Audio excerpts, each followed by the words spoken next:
Hey everybody, Eric right here, the host of the Disco Posse podcast.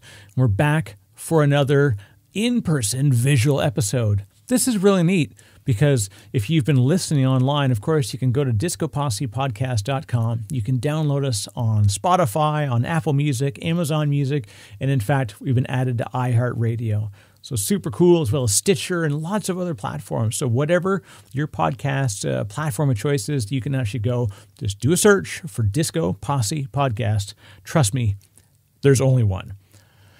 Now, this is a really cool episode because I'm excited about being able to talk to somebody who really taught me a lot about personal improvement, personal empowerment, through diet and fitness and training and technical stuff that we talk about on a regular basis. So we'll get into our guest in a second. But before we get there, I want to give a big shout out to our fans, friends, and sponsors over at Veeam Software. So if you want to do everything that you need for your data protection needs, ultimate in cloud data management across the enterprise, even small to medium business, you name it, they've got you covered. So you can go to VEE.am/Disco Posse. That's right. You can check out the link. It's right there. So go to VEE.am/Disco Posse, and you can go right there. First of all, it tells you that old Disco sent you that way. And on top of that, they've got everything you need for on-premises. You've got your physical servers, your virtual servers, your cloud servers, your SaaS implementations, including Office 365, Microsoft Teams. Remember those incredible Teams messages you've had where you thought, hey, I'll just go and check it out in Teams. Well, guess what? Bad things happen. Imagine you could actually go and recover that stuff. You can if you use Veeam Software. So again, go to VEE.am/Disco Posse. I say this because I use the platforms. I've been a long-time user and just a fan of the team and the platform and the way they build things. In fact, you can check out an episode we had with their CTO, Danny Allen, fellow Canadian, fellow cyclist, and a really fantastic human. Somebody I had a really great time talking to. But let's get on to the episode today. Oh, that's right. Before we get in there, I've got one more thing. I was lucky enough to be able to spend some time recently, and I built an ebook.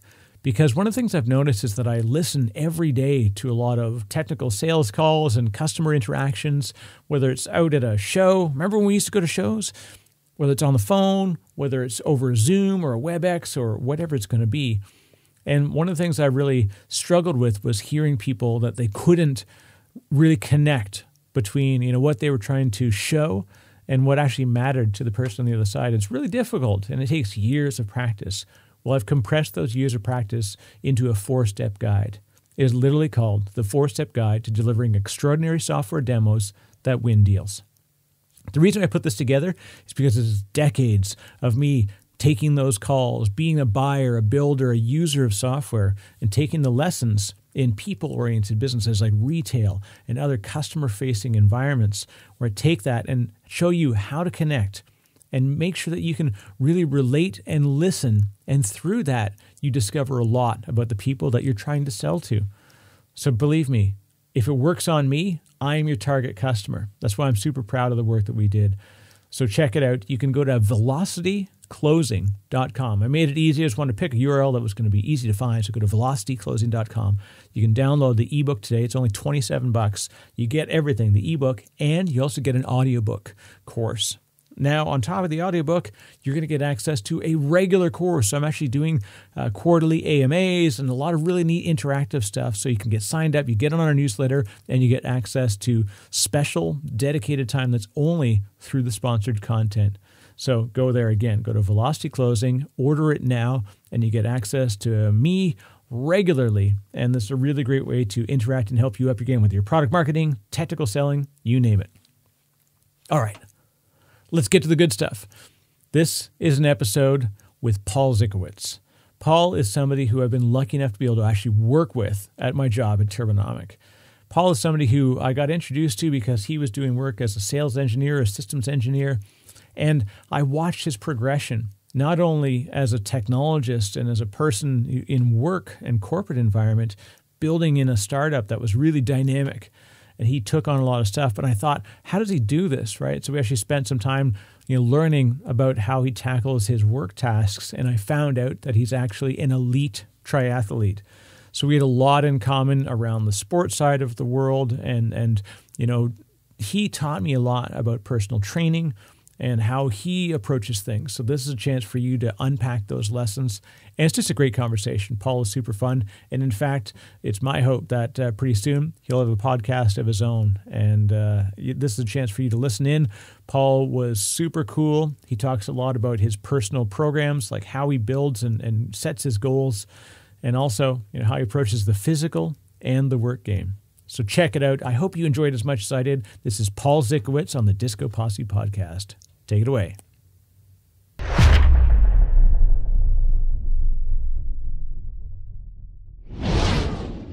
Hey, what's going on, everybody? My name is Paul Zychowicz.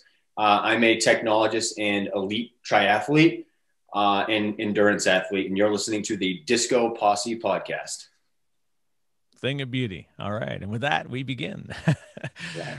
It's the weird thing about recording podcasts is like, especially when it's with people, who are friends, you're like, we've had like 1,000 conversations, Paul. And it's so weird that like, I don't know why I didn't do this before. I'm like, it's what's interesting about what people will learn about you and hopefully about themselves is the ability to like just to take yourself to the next level in something.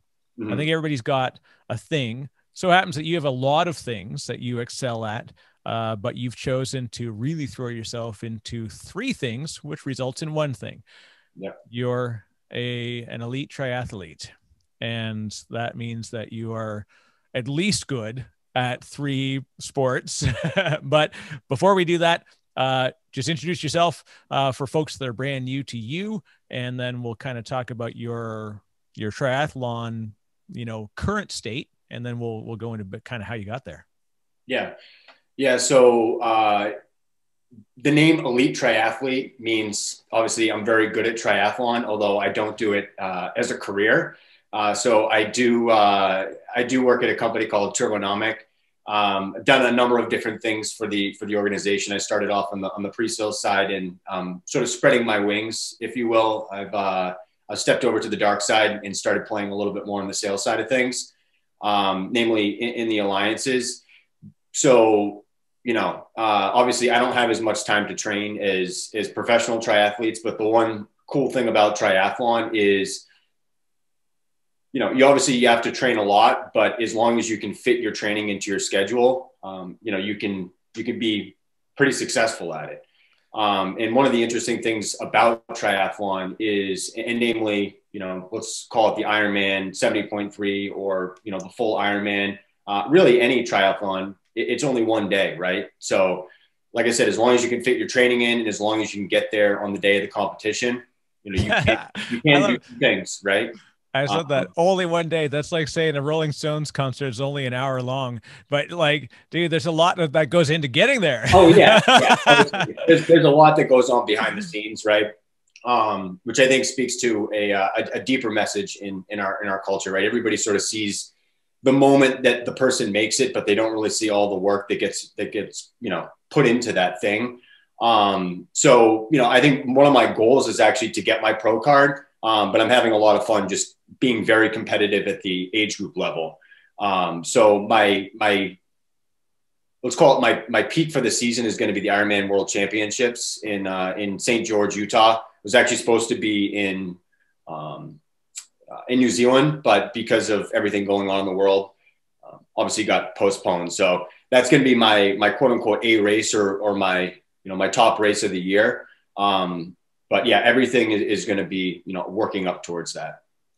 Now, the neat thing about this, like you said, is that no one sees the hours you put in. I remember was it Matt Fraser? He's a what's it called? CrossFit guy. CrossFit. Yeah. He's been like the top CrossFit, male CrossFitter for however many, like for quite a few years. He's been consecutively leading.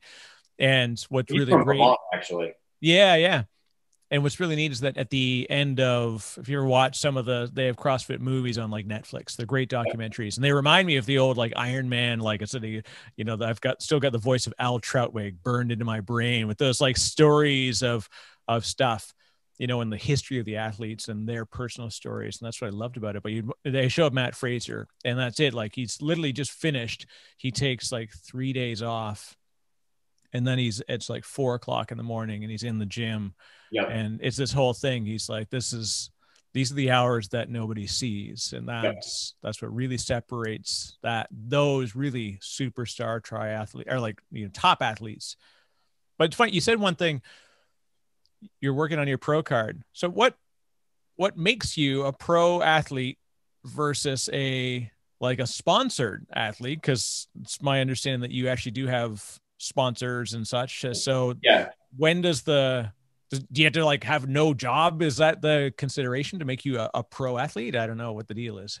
So that is it's becoming more of a fine line, let's put it, because to your point, there are actually age group triathletes like myself that have gotten to a point where, you know, there are companies that are willing to, you know, either give them free gear. Sometimes it's even paying for things like race fees. So again, there's definitely a bit of a fine line, but as far as becoming a professional triathlete, it really all comes down to results. So, you know, the easiest way to do it is podium at any race that there's professional triathletes at. Within the Ironman world, that's pretty easy to do because most races, there's going to be pros there. Right. So as long as you're competing in a race that's, you know, ITU certified and there are professionals there, and you finish amongst the top, you know, you can basically become a pro. I think they like to see, don't test me on the exact requirements, but I think they want to see more than one race. You can't just lollygag as a pro. You gotta be committed to. Yeah, there's a set thing that you have to do, but it's interesting because I'm sort of fighting whether or not I want to actually go ahead and get my pro card, or whether or not I want to stay competing among the age group athletes. Because right now I've gotten to a point where this past year obviously 2020 was a tough schedule, but when everything settled at the end of 2019, I was ranked 12th in the country for the Ironman 70.3 distance. Wow. And, you know, obviously it's fun to win. So, I'm sort of deciding, like, do I want to try to make the jump to pro, or do I want to stay very, very competitive at the age group level? And, you know, as we were just discussing, there's opportunities as an age grouper where you can get on some of these teams like Zwift. Actually, I don't know if you've ever heard of Zwift, but they're a new software company that specializes in virtual riding, virtual racing. They've created this world called Watopia, which I spend quite a bit of time on. But, you know, they have partnered with the likes of Specialized and some of the top vendors in the industry to literally treat you just like a pro, right? They're giving you free coaching. Oh, wow. So there's opportunities, even as an age group athlete, to really get most of the perks of being a pro. So in short, it's the line is a little bit gray. You know, the reason why you would want to be a pro, i.e. all the benefits, those are starting to bleed over into the age group. But obviously, you know, the top pros like the Jan Fredinos, the Lionel Sanders. Lionel actually is one of my favorite triathletes. He's a lot of fun to watch. But, you know, obviously, if you're the best of the best, you want to compete with the pros. But, you know, if you're sort of middle of the pack pro, you can be a top age group athlete, or again, you can be a pro and compete with the best. So I'm actually trying to make that decision myself. So we'll see what happens. So what's the difference between 12th and first? That is a very good question. In short, it really all depends on the race. One of the things when you look at the race schedule, there's definitely certain races that all the pros show up to. Obviously, Kona for Ironman, is, you know, that's the race. In triathlon, just in general, that is the race. You know, obviously the Olympics, right? That's a big race, but with the exception, I would say of the Olympics, it really is Kona. And then obviously within the world of Ironman 70.3 and within the world of Ironman, there are certain races that, you know, most of the pros show up to. They're very, very competitive, like Oceanside 70.3, for example, is a big one in the beginning of the year for 70.3s. You know, Ironman Canada is actually a pretty good one for a lot of the Canadian triathletes. Beautiful Penticton, BC. Yeah, exactly. Looking to qualify, like Lionel Sanders and Cody Beals. I know that's a big race for them. So yeah, I mean, it really depends. But what I typically like to do is I like to find the races where there's not a ton of pros at, but there's a lot of the age group athletes that are very, very competitive. Like there's this one guy, Aaron Koch, who I just wound up seeing a bunch on the race course. I saw him in Haines City, Florida back in April of 2019. And I saw him again in Ironman, North Carolina in October. And him and I were just going back and forth the whole time. So again, I'm getting back to the answer to your question, but it really depends on the race. But the difference between me and that race, I finished in, I want to say it was like 10th place overall. And I finished at just over 4 hours and 20 minutes. And the winner of that race finished at 4 hours and 10 minutes. But just to give you a little bit of context, you know, top tier pro is probably finishing the Ironman 70.3 in definitely sub 4 hours, but probably, you know, let's call it 3 hours and 50 minutes to, like I said, just under 4 hours. And that obviously depends on the course as well, because more elevation gain, you know, hotter, open ocean swim, all of those different elements are going to impact the end result. Yeah. Pro tip, don't start with Placid, right? Like Lake Placid elevation, not cool. People always love, like, Florida's like the first one. Everybody's like, flat, like it literally just like runs out to the water and back, and life is good. Yeah. Although I will say, I did a race. I think it was 2018 down in New Orleans, which unfortunately they no longer have that race anymore. For whatever reason, they just decided not to do it, but dead flat course. So on paper looked super, super easy, but it was blowing 35 to 40 miles an hour. So, and the way that the course was situated, you were heading directly into it or it was directly behind you. So I'm doing, you know, 290 to 300 watts and I'm going 16, 17 miles an hour. And then you flip back around and you're going like, you know, I'm going 37, 38 miles an hour, just absolutely flying like a, you know, like a bat out of hell. And yeah, so it's interesting. Just to, again, it depends on the course and it really does depend on the conditions. But so just in case folks aren't caught up to exactly, and as we've kind of just immediately started tossing numbers around. Yeah. Break it down. So what does 70.3 mean to the folks that aren't sure on what those three parts of the race work out to be? Yeah, really good question. So 70.3 is what's commonly referred to as a half Ironman, which is exactly what it sounds, half the distance of a full Ironman. So a full Ironman is 2.4 mile swim. It's a 112 mile bike and a 26.2 mile run. Easy, right? This is a thing of beauty. Any one of those would bury most people. Yeah, and I'll get into a little bit of the history of the event because it really does have an interesting genesis. And I specialize in the half Ironman distance. So it's a 1.2 mile swim, a 56 mile bike, and a 13.1 mile run. And that's going to put you on the upper ends of you're walking a thin line between aerobic and anaerobic exercise. And that's really the challenging part of the race is, you know, you're basically pushing your body as hard as you can go for, you know, I wouldn't consider Ironman 70.3 short course, but from a metabolic perspective, you're still teetering on the edge of anaerobic to aerobic. So it's technically a distance event, but technically it's not, if you will.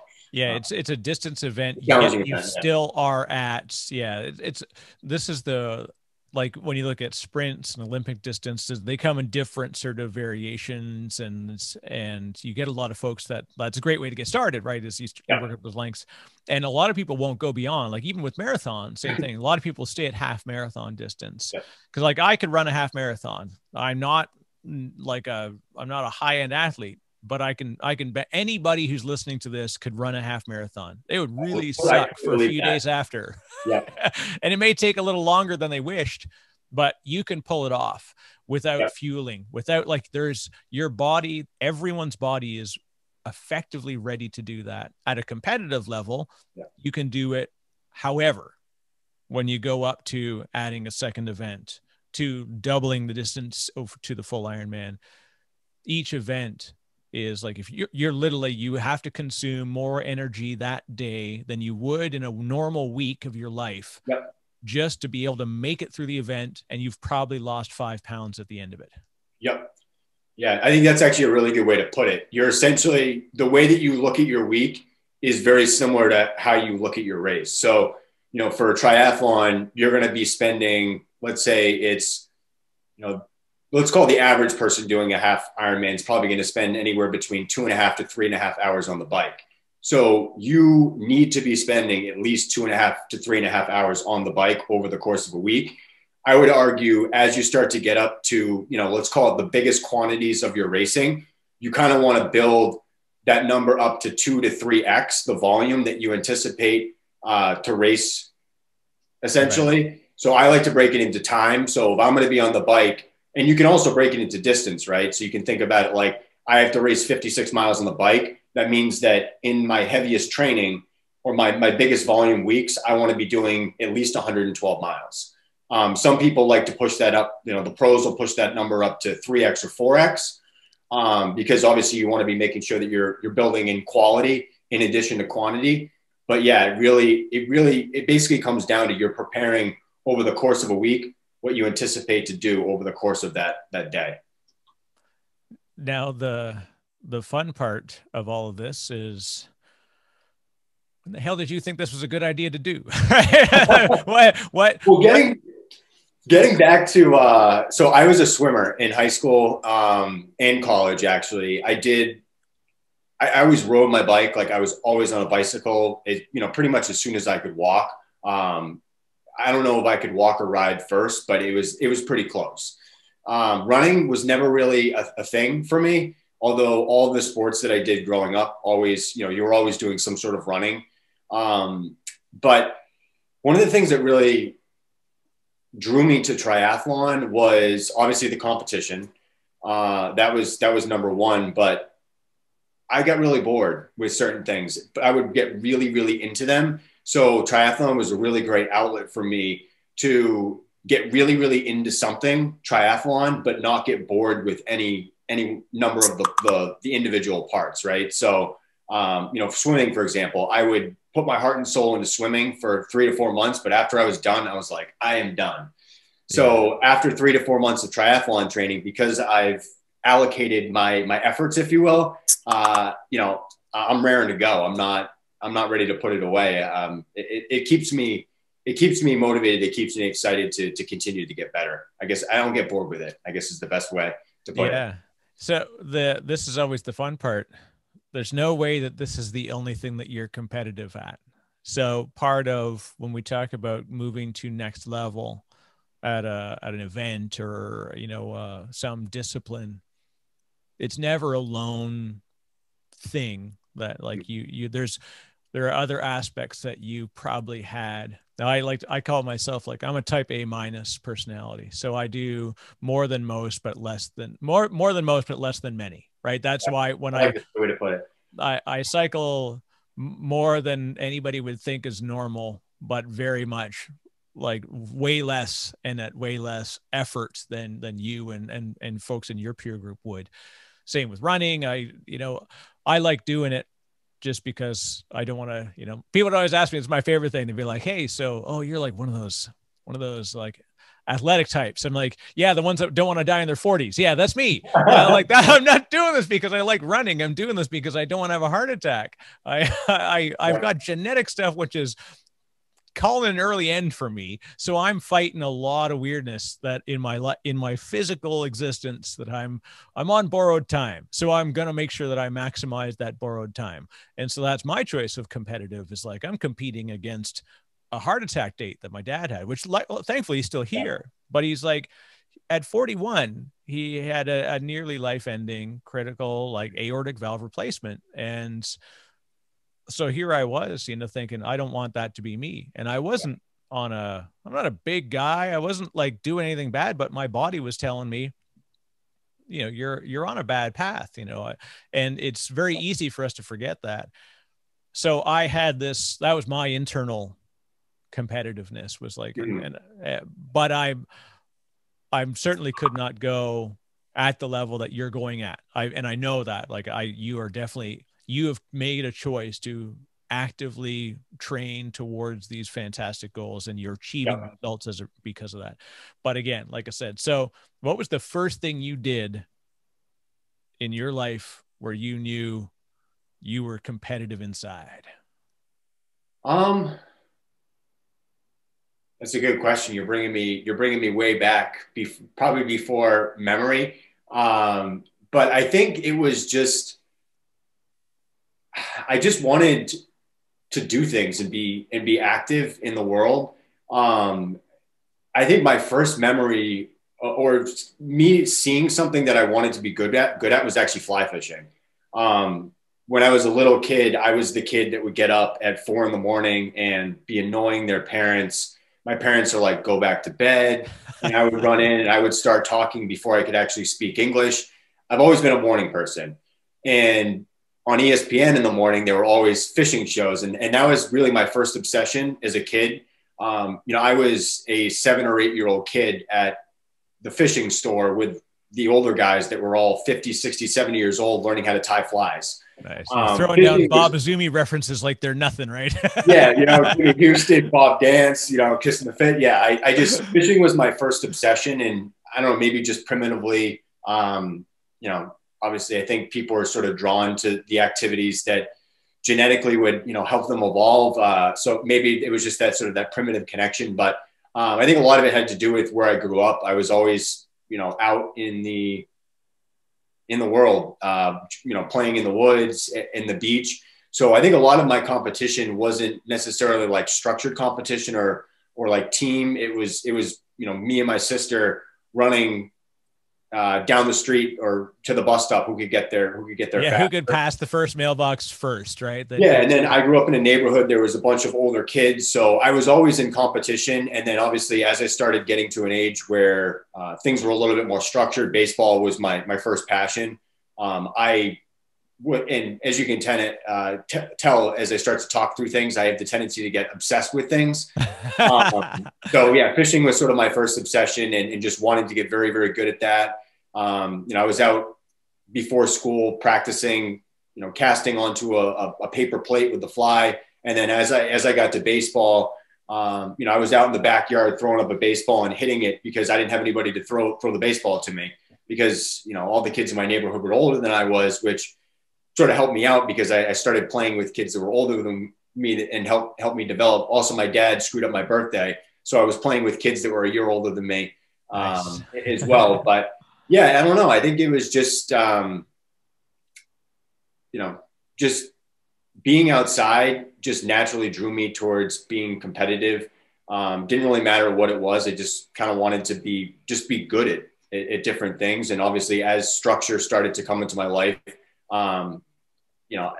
that obviously helped, like I said, because, baseball, being on a field with a bunch of other people, it gives you a little bit of an outlet to be competitive. But yeah, I don't know. I think it's not so much my drive to be competitive, but I want to be good at things. And I've always wanted to be good at things. And I like the process, I would say. I remember thinking back, like in high school, like obviously I love to compete. And that's one thing that I'm really missing this year, but I really do love the process. Like I like to get up at the same time every morning. I like to know what I'm going to do. And then I like to be able to look at today and then look back at yesterday and say, am I better today than I was yesterday? And, if you're not doing those things day in and day out, it becomes very challenging to sort of compare yourself today versus where you were yesterday. So. Now, this is the interesting thing where, and you and I said, we've had a lot of fun conversations about this stuff. And I'm the laziest competitive person ever. Like I'm internally competitive, and I set my own sort of like target goals. But my goals are more like someone says, there's no way that this can happen. I'm like, hold my beer. I would bet, like I would be the idiot that would jump in the water when no one else would. Not because I wanted to be in the water, because I wanted to prove to people that it's possible. It was as much about like me breaking my own barrier and helping others to be broken of their barriers. And that's really kind of what drove me, so that I am like I'm a non-competitive person, but I can run, I can bike, I can do whatever. and snowboard and different stuff. And my oldest daughter is she's like 8th in Canada for snowboarding, for slope style and pipe. So it's really wild that she's like me, where she doesn't want to know about, she just like wants to just do it. She doesn't want to know there's barriers. She doesn't want to know there's limitations. She gets frustrated by not being able to progress. Yeah. Which is where, now this is the fun part, where the lazy competitive person can, only by trying enough, it becomes lucky more than correct in the program. You very much learn the program. Like I kind of go back. So like, I know a lot of the science of it. I know all that stuff, yeah. But I don't personally subscribe to, I can't keep a schedule. Yeah. Whether it's I'm dyslexic or lazy or whatever, there's a whole variety of things. But for you to make that choice, like how important is really digging into why it works to help you progress yourself?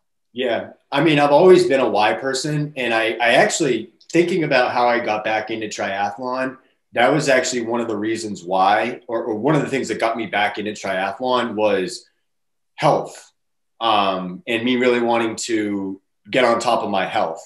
And sort of the science, like all of that stuff really, really intrigued me. You know, I think it actually started with listening to Tim Ferriss. And if you've heard of Tim Ferriss, he's all about the life hack and about just sort of improving the way that you do things day in and day out. You know, I think it's one of his books, or one of his first books, was the 4-Hour Work Week. So how can you take the 40-hour work week and basically the output that 40 hours would give you? How could you still get that same output, but reducing the number of hours? So I was chasing that.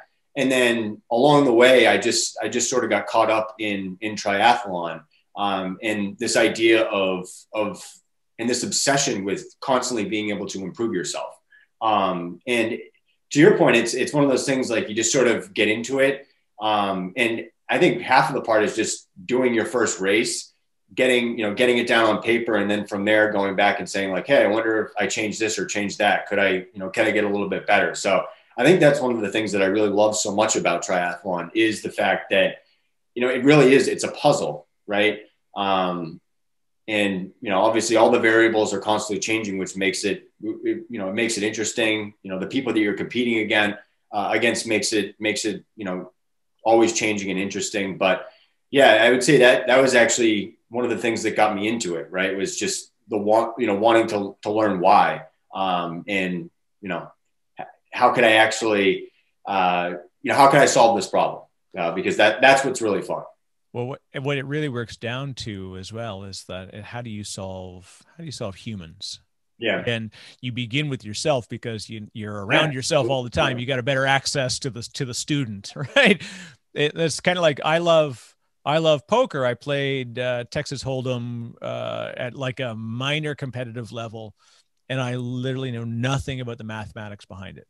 Yeah, I don't want to know, because I'm dyslexic. It'll horrify me to try and work out numbers on the fly.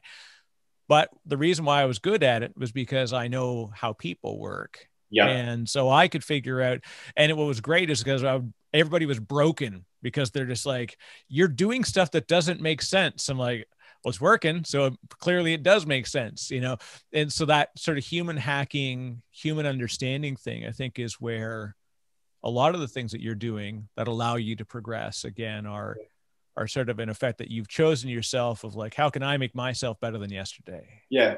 You bring up a really good point too. It's, there's not just one way to do something, right? Like a lot of people think about poker and they think that it's a requirement that you need to be able to not like count cards, but right, you need to be able to understand some of the math that underlies that. And I think that there's a lot of that with triathlon too, because you look at, some of these athletes, and, people look at them and they go, oh, I could never do that, or I could never be that person. And that's one of the reasons why I actually find Lionel Sanders so inspiring, because he was like a D2 middle of the pack, athlete in college. And here he is now, one of the best triathletes in the world, competing with, the top tier guys and gals. And it's just,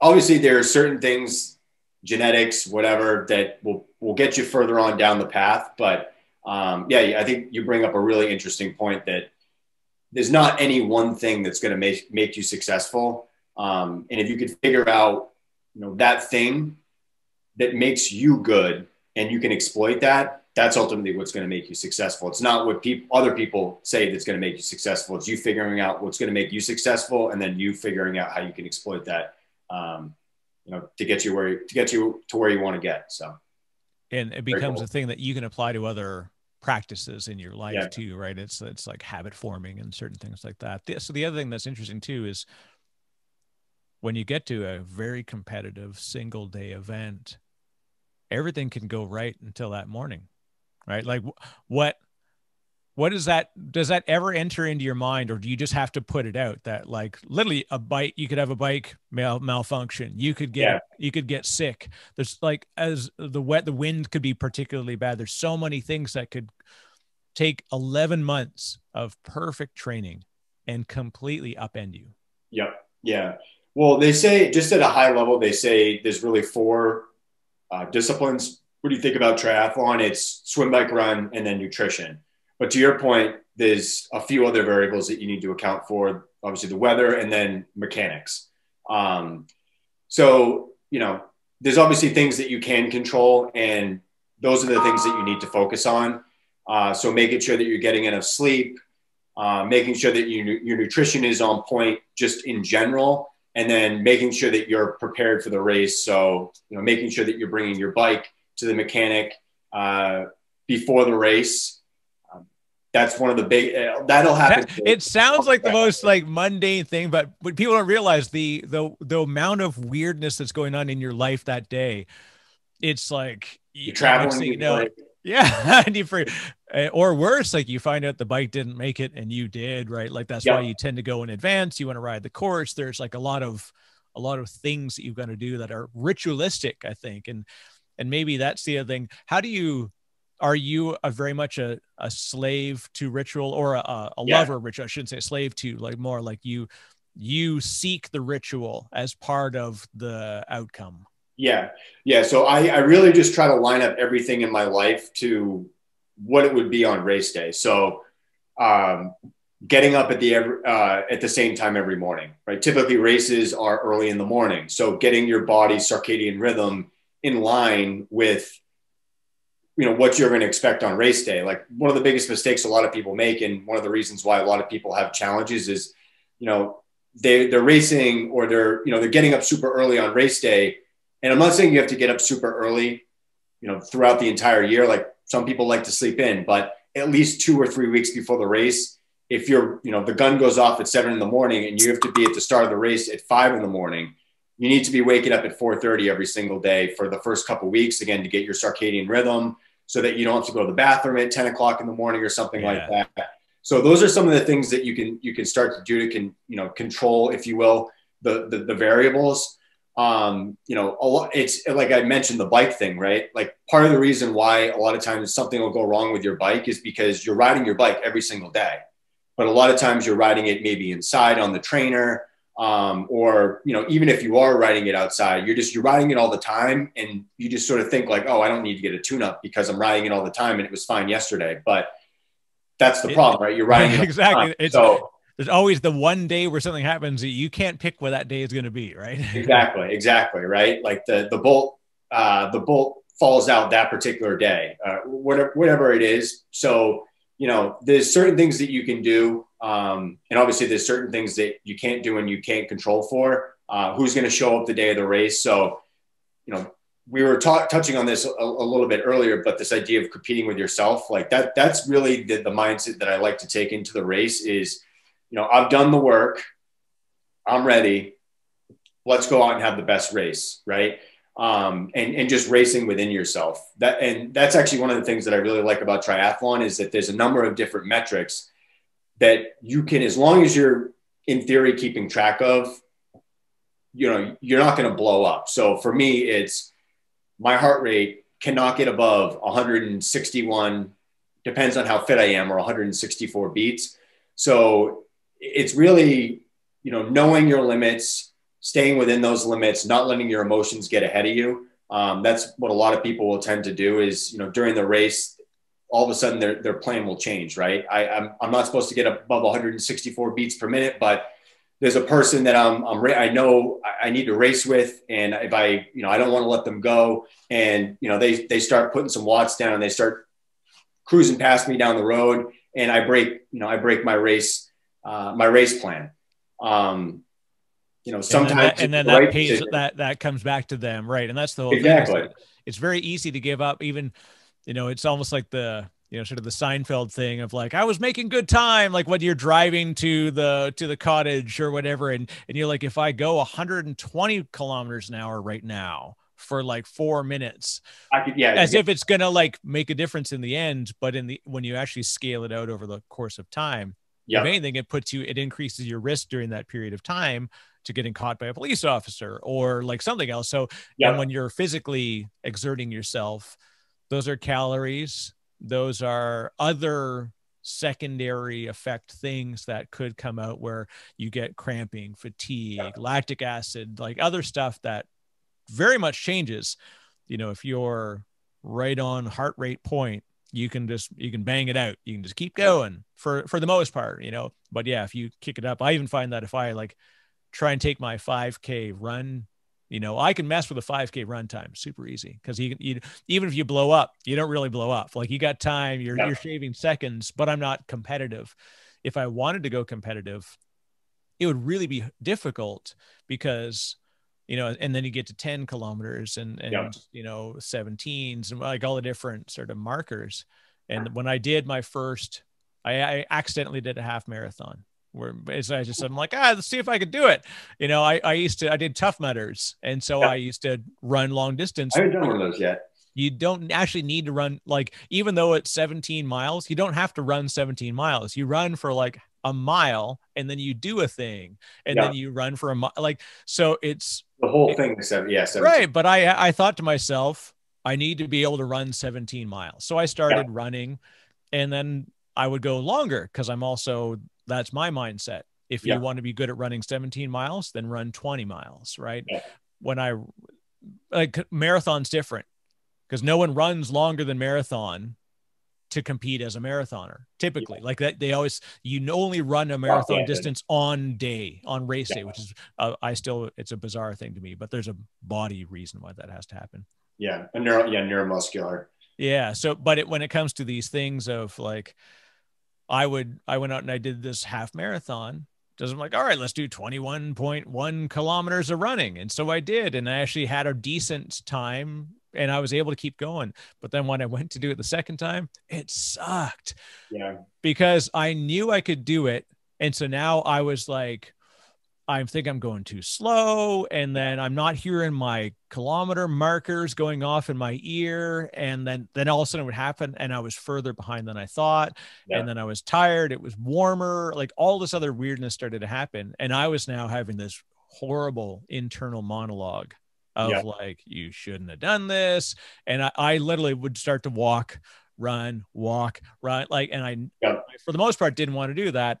And once I got through it mentally and I got to a landmark that I could recognize, I'm like, okay, I know I can do this. Like, just keep going. And I had to, but when you're at a race, you don't get the familiarity. You don't get that stuff. So if you break, like, how do you keep a program when there's nothing familiar about the situation?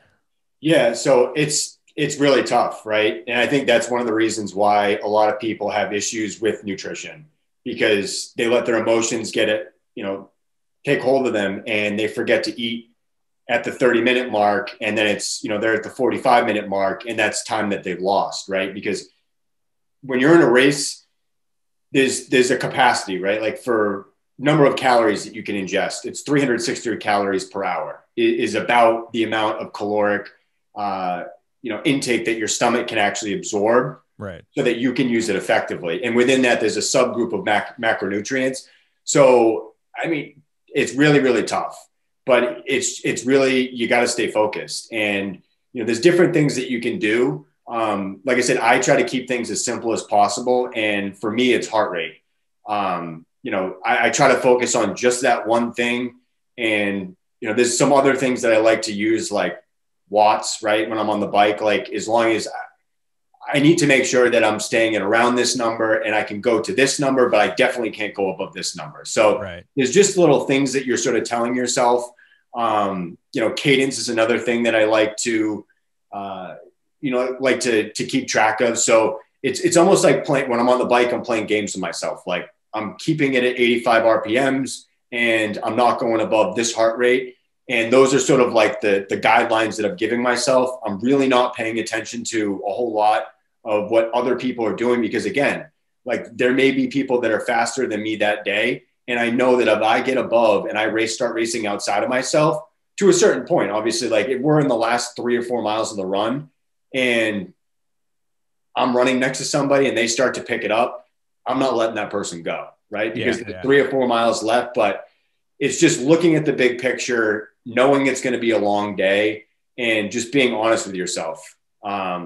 Like this isn't worth it. And they're probably going to die. And if they don't die, then they were probably going to beat me anyways. Right. So let's not make that mistake now. If we're going to make that mistake, let's make that mistake when there's 4 miles left in the race. And if I blow up, 2 miles from the race line, and, I'm going to finish regardless if I have to crawl across the race line, but at least it'll be, a mile or two away from the race line versus, 4 miles into the run. And chances are, if I'm there at that point, then I'm not gonna finish the race. So, yeah, in short, it's really challenging. But I think the only way that you overcome that is just by keeping it simple.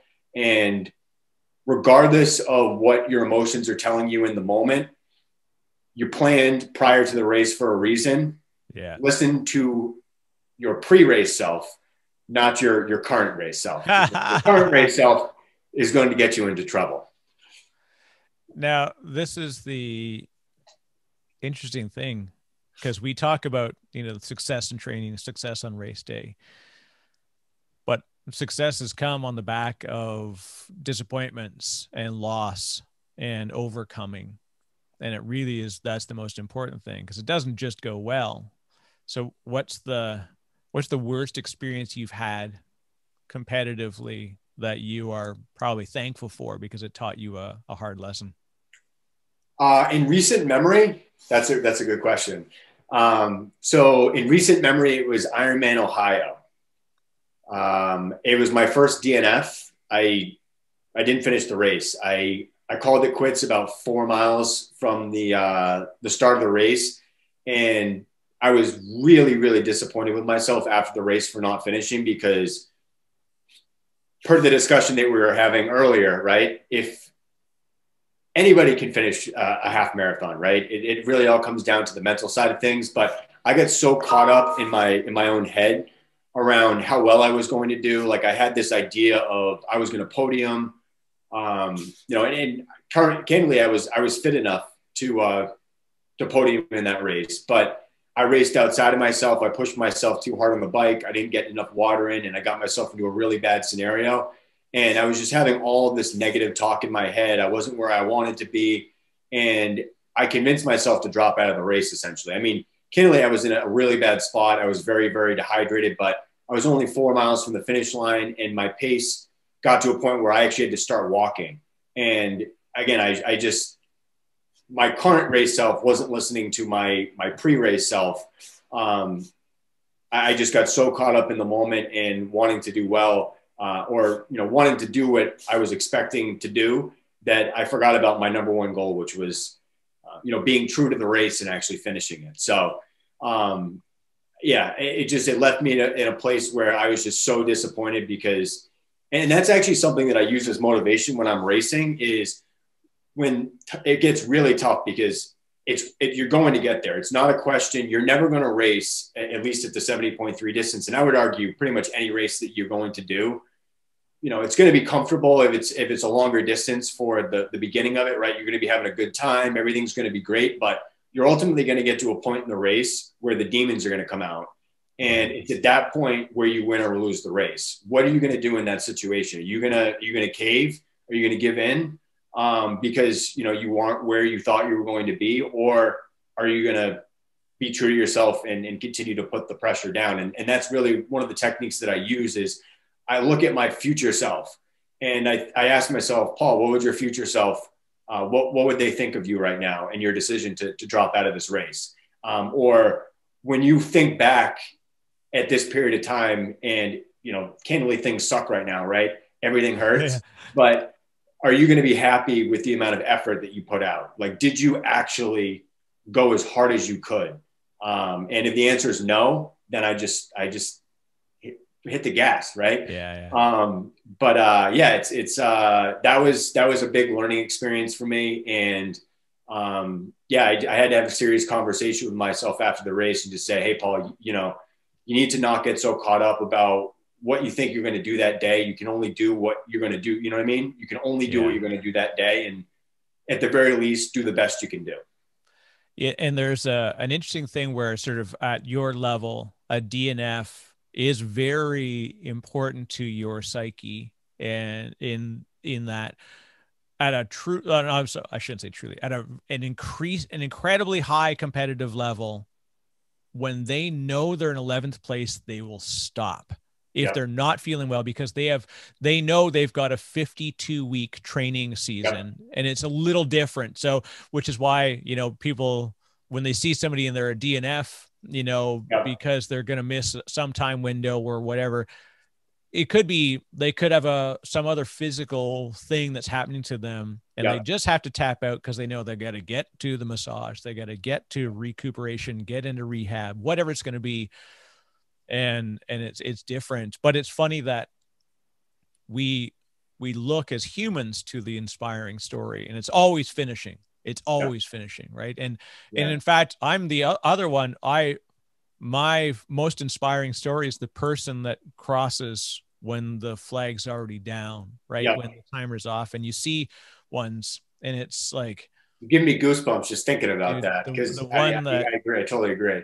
The one that'll, it still just drives you, that just gets to your soul, is like, you hear about the story of Dick and Ricky Hoyt, and they're, you know, being Boston locals, because you're also a Massachusetts kid.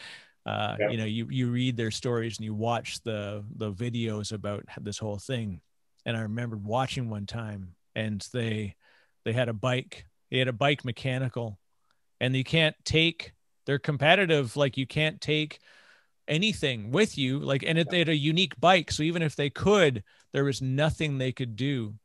And they got to the end of the bike segment, and there was no way they were going to finish. And because it was his son, who had no other way to communicate at that point, you know, because he is, it's muscular dystrophy, or I apologize, I should know, but, you know, he's wheelchair bound. And he, you know, he says, every day I wake up, because, you know, the first words that my son said were, "Go Bruins," right? And like, he's like, he was competitive, and he said, when I'm running with you, it makes me feel like I can run. And so Dick Hoyt ran in the dark, knowing he was never going to make it, because he wanted his son to cross that finish line with him, right? And like, those are the stories that'll, like, it puts people into a different place, right? And it's, you see like Sean Welch and Wendy Ingram, one of the most famous ones, where they're literally crawling across the line.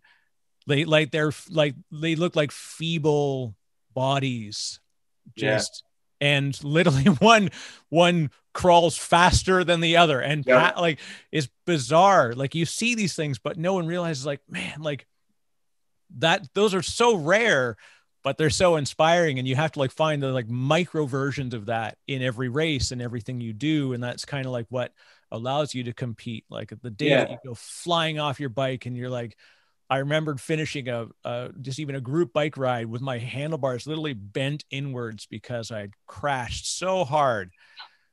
But only a cyclist can relate to that story.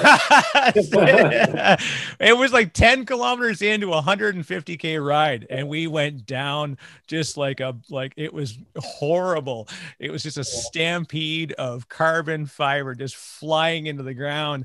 And you know, two guys couldn't even get going again. And one guy blew a chain right off, and then there I was, I'm like riding like so bizarrely because I've got my handlebars all banged up, but I'm like, I'm the ride leader, I gotta finish the ride. Only a cyclist would say, wait, you crashed your bike and you kept riding. Well, yeah, that's what you do when you crash your bike. You get back up and keep riding. So that's it, right? What is it in, I'll say us is the only time I can include myself in the us, is because you're a different level of us.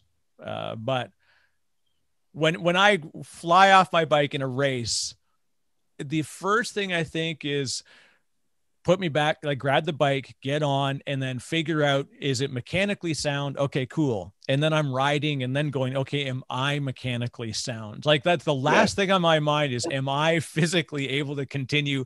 You only when you're like, I've seen people do that and they realize they've got a broken collarbone or like a broken rib. And that's when they're assessing that, not before they get back on the stupid bike. Like most people would think, stay off the bike, dude. You flew off it.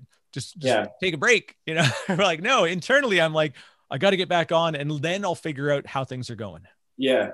Well, I think it speaks to something deeper within us as humans.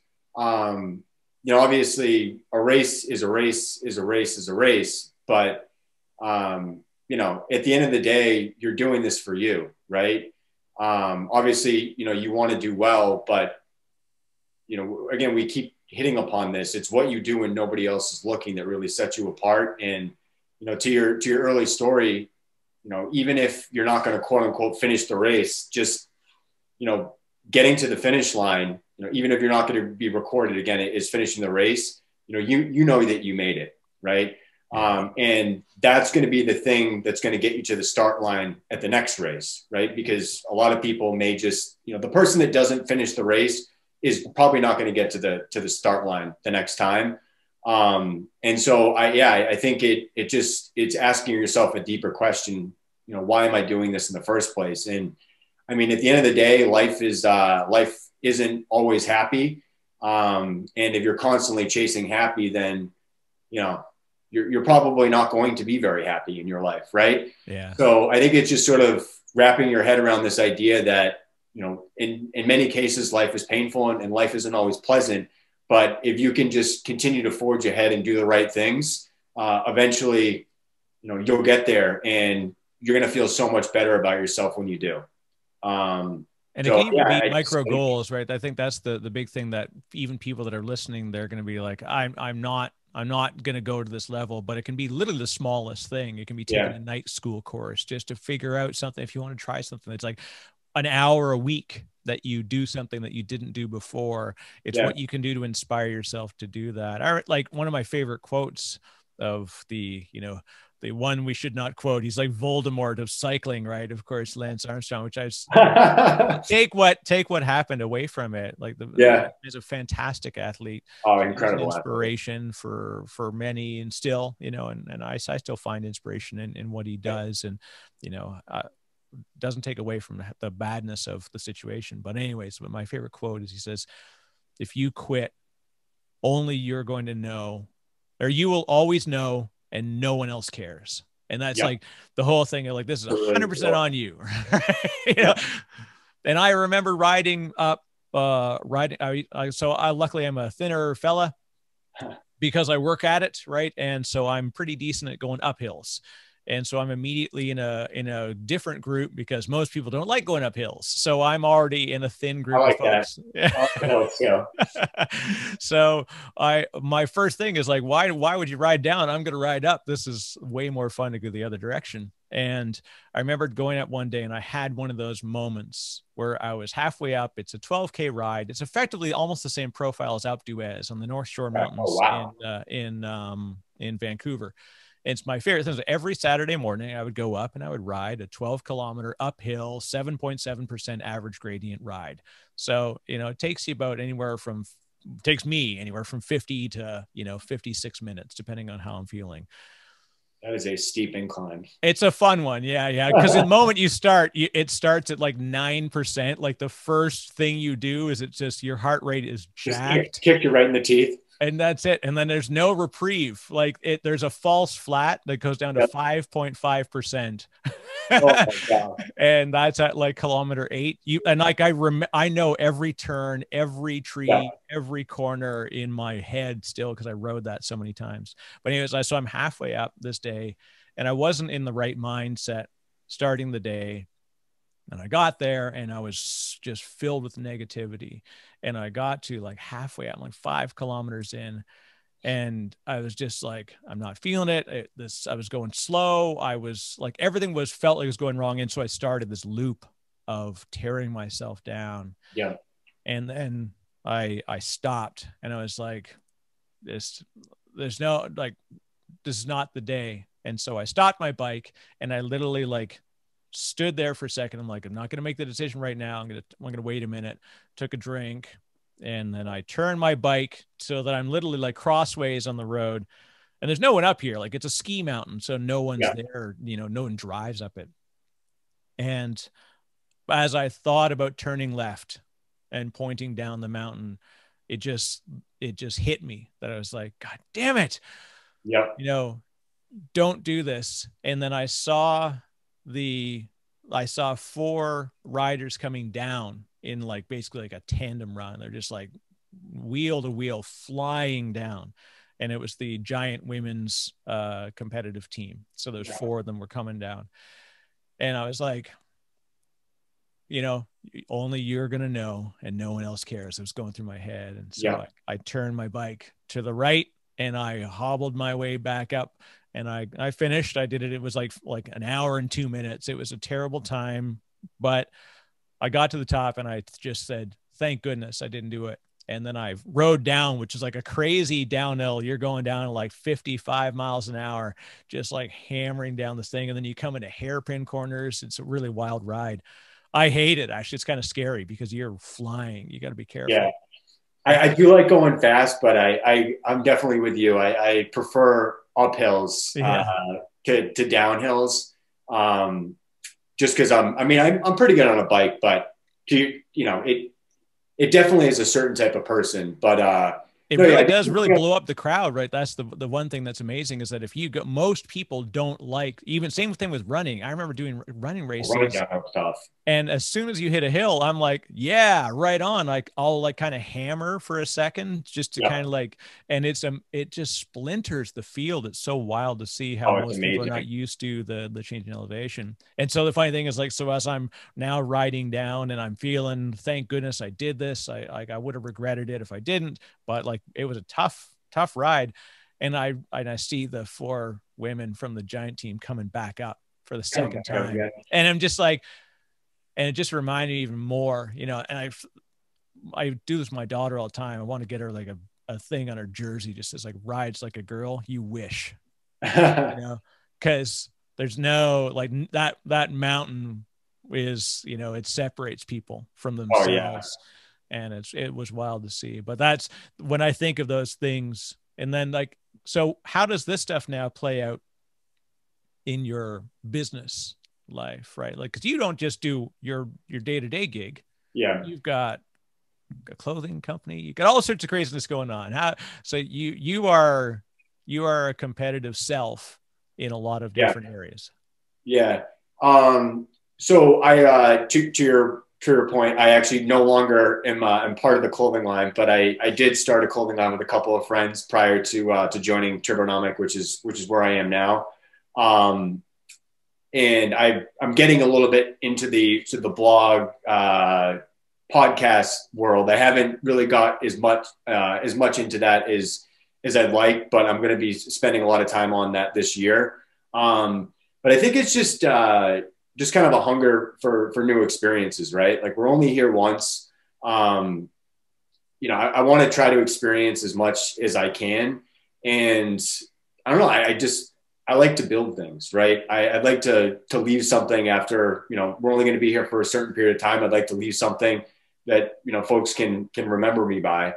And it's just, I don't know. I feel like you're either a consumer or you're a producer. And I feel like so many people in today's world, they're always consuming. So I just think it's important to try to balance the equation, right? Think about all the consuming that you're doing and think about all the producing that you're doing, and be honest with yourself. How much, have I balanced the equation, right? Am I consuming more than I'm producing? And if, the question, or rather your answer is I'm consuming more than I'm producing, challenge yourself, try to learn a new skill, pick up a new hobby, try to make an impact on somebody's life. That's actually something that I'm trying to get a little bit more into as well. Obviously, spending a lot of time swimming and biking and running, but, would like to get into a little bit of coaching and actually imparting some of my hard-earned wisdom on other people. So, I just, I don't really know. I couldn't really put a pin in it. 10 years ago, if you had told me I'd be into this stuff, I would have told you that you were crazy. But that's right. I just always try to challenge myself to try to learn new things. And that takes me to interesting places. So, well, and in a way, I guess this is why it's different now, I think, societally, that people used to look for people with a university degree, not because of what the degree was in, but for the fact that you committed to 3 to 5 years of a discipline and you came with an outcome. Obviously there's a measurement of success within that, and there's where you rank and your GPA and all these different things. But it was mostly because there was no other sort of way to measure success and the ability to take on a task, right? So they would use these, they would mark this as the signal of some success. And meanwhile, now we've kind of gone counter, where it's much more entrepreneurial understanding of entrepreneurial value and spirit in where it can do. And I think where the competitive players really can win is upending the societal norms around just that, right? Yeah. How do you say so you've got a good Instagram following, you're building neat stuff, and you share stuff that's inspiring and helpful as far as like coaching and understanding how you train. And 20, 30 years ago, if you'd told anybody that this was going to be a thing, they said, like, how narcissistic does it sound? But the Very truth is changing the game. But now it's like, there's an incredible value I get from following people who are doing a thing that I would like to do like them. I don't want to do the thing. I want to do it. I want the discipline. I want to understand how they did it. And from there, then I can map it to other things. Yeah. Well, I think it's interesting because to your point, it's all about results, right? Like if I may have historically in the past, like listened to, I may have bought this particular brand, or I may listen to this particular institute because they have credibility. But because of the internet and basically the removal of all of those barriers, right? Like if I'm going to put out a message, it may have cost me thousands of dollars per second to put out that message. Whereas now it's basically free, right? Like I can stream, we're talking right now on a podcast, like this, the production or the expense would have been huge 10 or 15 years ago. Whereas now it's completely minimal. So, we have this opportunity to both consume and sort of project information. And it really has opened up opportunities. Like, we circle back to the beginning parts of our conversation. Part of the reason why there's so much opportunity for age group athletes now is because of things like Instagram, and because of my ability to share my training with, different aspiring triathletes who can then look at, my outputs and my results, and then look at the work that I'm putting in and say, is there something there? Right. Right. Just get on Zwift, on Strava, like all these different things. Like that's the accessibility of that is incredible because, what was the old joke, sort of, if you find me on the road, pause my Strava and then call 911. Like we can do this stuff now, and anywhere in the world we can compare notes and learn from each other's rides and runs and such. And it's pretty incredible to see how that accessibility through technology and through people embracing it. That's why Strava is the most amazing social network for me, because it is wrapped around positivity and getting through things, right? It's, Yep. you've got every reason not to go for a run this morning. There's way more reasons to not do it than there are to do it. Yep. But you look on that community, and I tell my sister, she did at one point, she did this couch to 5K thing. And she decided that she was, athletic in high school. She played competitive volleyball, did all sorts of stuff. And then just, life happened. She had 2 kids and, you get a job, and like, we have this unfortunate thing in our head that it's natural for the body to just start failing around 28 and just let it go. Don't worry. Just try to hold off as long as you can. And it's like, no. So I forget what age she actually decided she was going to do this couch to 5K, and she did it. And then she has since now completed a couple of half marathons and awesome. 10Ks and 10 milers. And even when she's having a rough day, and doesn't want to go out and can't inspire herself to go out for that 5K run, I tell her, like, you understand that your training run, your recovery run is longer than the first run you ever did. And it's your recovery run after you did a competitive event. I said, even if you don't think you're competitive in the world, there are 7 billion people on this earth, and 6.5 of them won't get their asses off a couch right now. Yep. You were out there doing it. So make sure you measure yourself against the right community. Yep.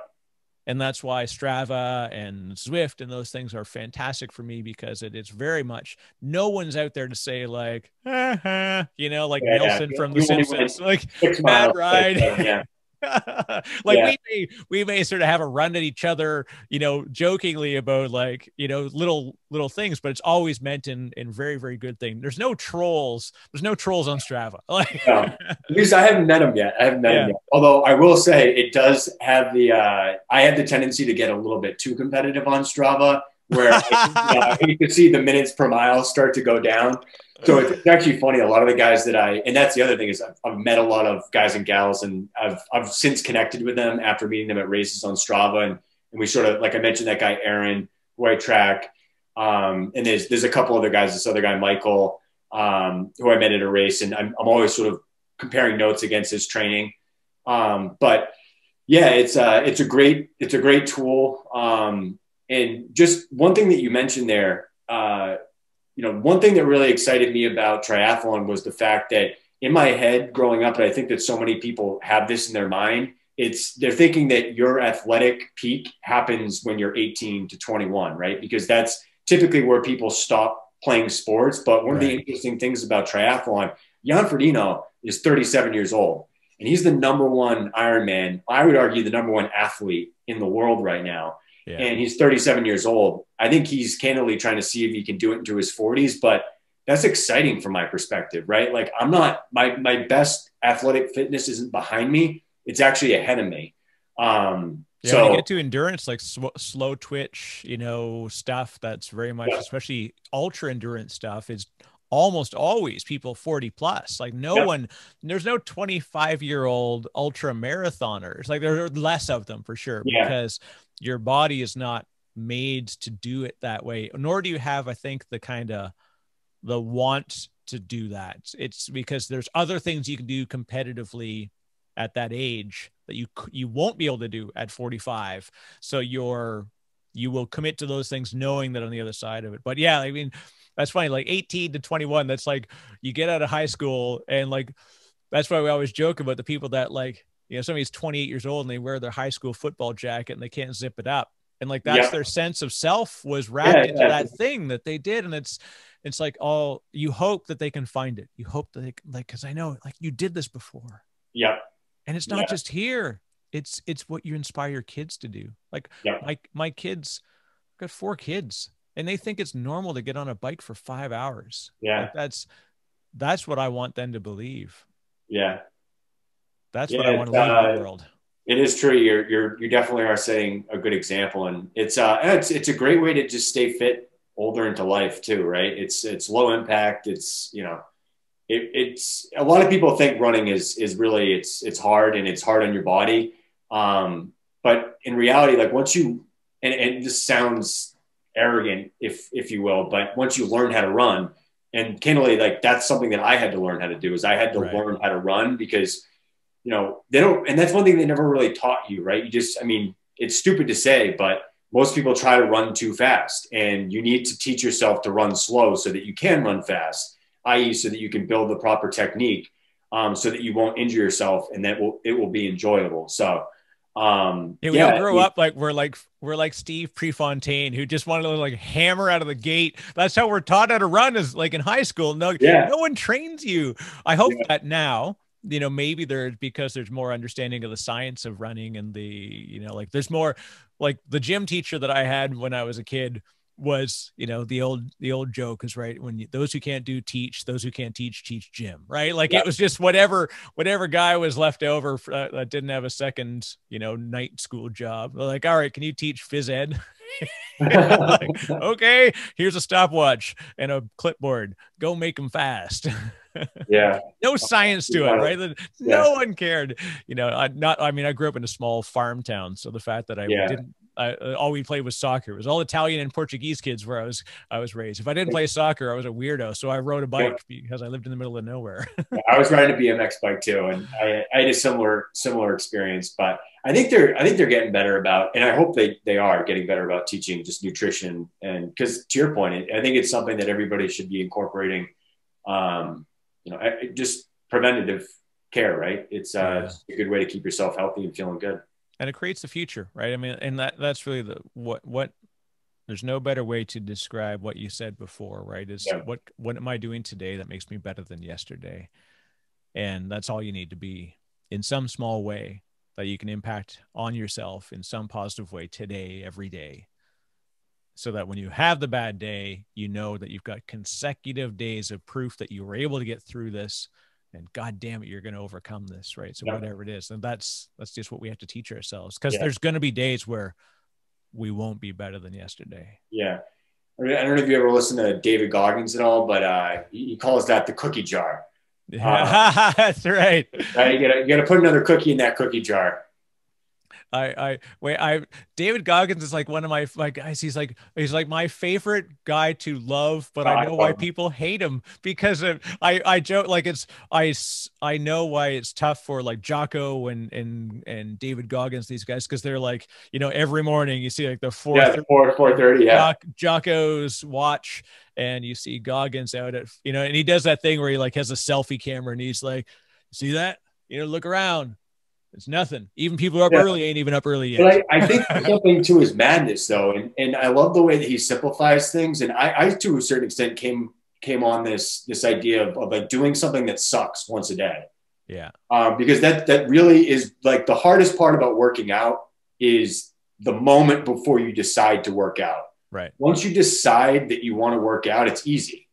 But getting yourself to just make that switch, and I think it requires training. And the more that you can get yourself to say, like, this is what I want to do, and I'm going to actually say yes to doing it, right? Like a lot of people say they want to be successful, but they haven't like made the decision in their head. They haven't said, I want to be like, I'm making the decision to be successful. I'm going to do what it takes to be successful. And I think you need to practice that. Yeah. In order to practice that, you need to give yourself the ability to do something like get up and go for a run, right? And once you win that battle, like I know he talks, his first battle, he calls it, is the battle of the alarm in the morning. Like if you snooze your alarm, you just lost that battle, right? But if you get up, you won the battle, and you won the first battle of the day. And so you get the momentum and you just keep it rolling. And I like the way that he simplifies things, because at the end of the day, life is just a bunch of decisions, right? Yeah. And if you can get the first one right and you can keep that momentum rolling, then you're going to get to the end of the day and you're going to have got a bunch of stuff done. So, and it's even like another small thing just on that, right? Like you get up, you get to start your day, and it's a Dr. Jordan Peterson thing that I practice daily. It says, make your damn bed, right? Just like it's the act of me straightening up the bed right after I get up completely sets the positive tone for my day.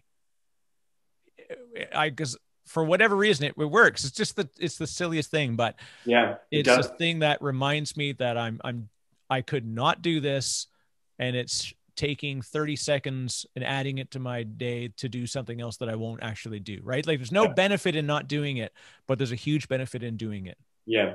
And everything you do and I got to thank you as well. I mean, you inspire me personally, regularly to do positive things. And this is what people need to do. Find that thing, that nugget, that thing, and just be better than yesterday. It's a good way to live. Love it. With that, sir, thank you very much. Paul Zychowicz, where do we find you online? Since I'll have a link to your Instagram and stuff for folks that want to chase you down on all your social places, and so maybe troll you on Strava, since we said that. Yeah, please troll me on Strava. So at Instagram, it's at Zekeze, Zekezee. LinkedIn, it's Paul Zychowicz, and on Strava, I think I'm Zychowicz, which is Zeke is a nickname of mine. I was worried for all this time I've been calling you the wrong name when I said so there's two Pauls in the house growing up. So my mom had I always joke my mom had to know which Paul she was yelling at. So I'm Zeke. Yeah. There you go. It's either that or you become Paul and Paulie or senior and junior. So I like it. Right on. Mr. Zychowicz, thank you very much. Awesome. Thank you, sir. See you, Eric. All right, stop.